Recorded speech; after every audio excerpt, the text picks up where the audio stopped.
పద్దెనిమిది పడిమెట్ల పైకెక్కి గుడికేగు భక్తులకు ఎదురొచ్చే బంగారు స్వామి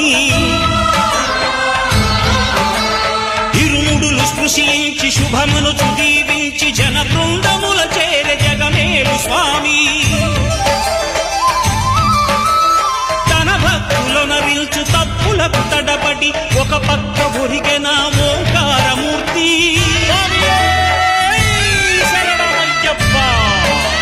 స్వాములందరూ తనకు సాయము కాగా ధీమంతుడై లేచే ఆ కన్య స్వామి పట్టబంధము వీడి భక్తతతికై